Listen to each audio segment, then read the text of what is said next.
সহজ উপকরণে এরকম গরম গরম ১ প্লেট মোগলাই পরোটার রেসিপি করে দেখাবো আজকে। লাগবে ১ কাপ পেঁয়াজ কুচি আর কাঁচামরিচ কুচি, ঝাল যার যার পছন্দ মতো, সাথে ধনিয়া পাতা কুচি অল্প একটু।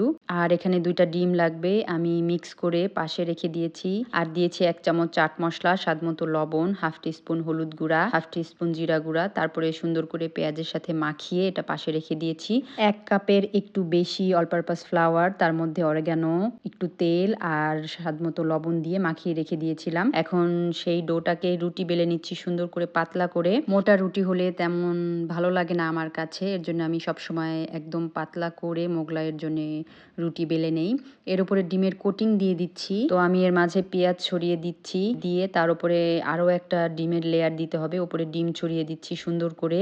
আর এখন এটা সুন্দর করে ভাঁজ করে নেব। মোগলাই পরোটার রুটি যদি খুব বেশি মোটা হয় তো ভাজার সময় তেমন ফুলতে চায় না আর ক্রিস্পিও হতে চায় না। তো আমি সবসময় পাতলা করে রুটি বেলে নেই। আর কর্নারের দিকটা আমি সুন্দর করে ডিম লাগিয়ে বন্ধ করে দিচ্ছি। লক করে দিলে এটা আর তেলে যখন ছেড়ে দেব তখন এটা আর খুলে যাবে না। ভেতরের ডিম, পেঁয়াজ এগুলো বের হয়ে আসবে না।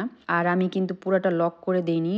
মাঝে একটু ওপেন রেখে দিয়েছি যাতে ডিমটা, পেঁয়াজ সব সুন্দর মতো কুক হয়। তেল সুন্দর করে নাড়াচাড়া করে আমি এটা উল্টিয়ে পাল্টিয়ে ভেজে নিচ্ছি। এই যে যখন এটা গোল্ডেন ব্রাউন কালার হয়ে যাবে, এই পর্যায়ে চুলার হিট মিডিয়ামে রেখেছিলাম। হিট কিন্তু সমানভাবেই রাখতে হবে।